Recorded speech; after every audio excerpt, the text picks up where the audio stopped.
PLID বলতে আসলে কি বোঝায়? PLID means prolapse lumber intervertebral disk. আমাদের যে মেরুদণ্ডের হাড়গুলো থাকে এগুলোকে আমরা ভার্টিব্রা বলি।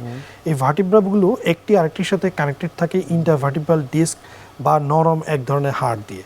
কখনো যদি মেরুদণ্ডের উপর অনেক চাপ পড়ে তখন মেরুদণ্ডের হাড়গুলো বা ভার্টিব্রাগুলো নড়ে কম, কিন্তু ইন্টারভার্টিব্রাল ডিস্ক নড়ে যায়। এই নড়ে যাওয়াকেই প্রলাপস বলে।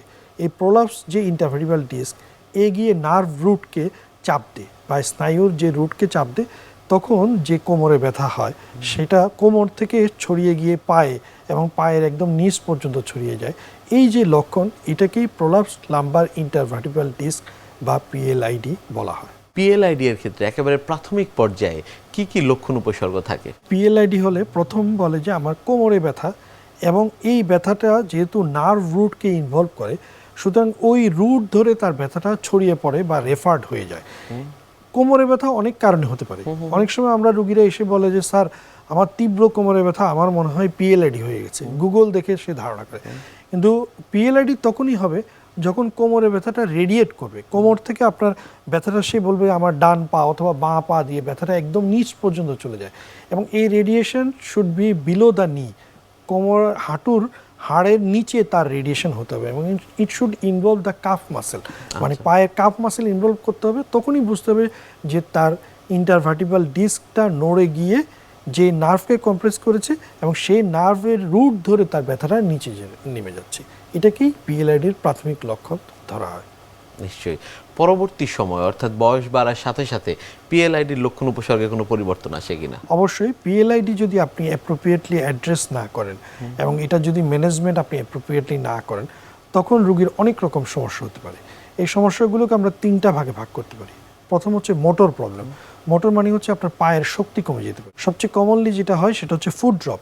রোগীর পা পড়ে যায় এবং দেখা যায় যে সে পাকে উপরে তুলতে পারে না।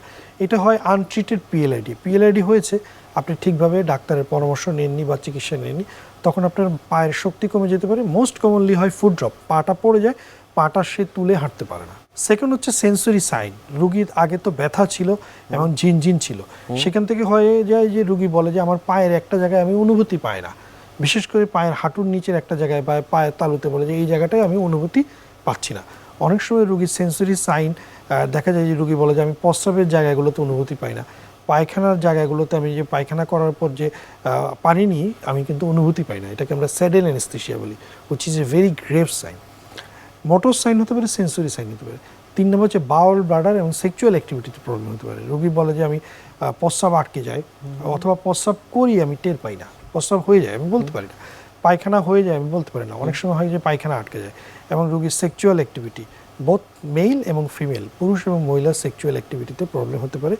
এই যে প্রবলেমগুলো আমি বললাম, মোটর, সেন্সরি এবং বাউল ব্লাডার এবং সেক্সুয়াল প্রবলেম, এগুলো হয় পিএলআইডি যদি আপনি ঠিকভাবে ট্রিটমেন্ট না করেন, তখন অ্যাডভান্স স্টেজে গিয়ে এই প্রবলেমগুলো আসে।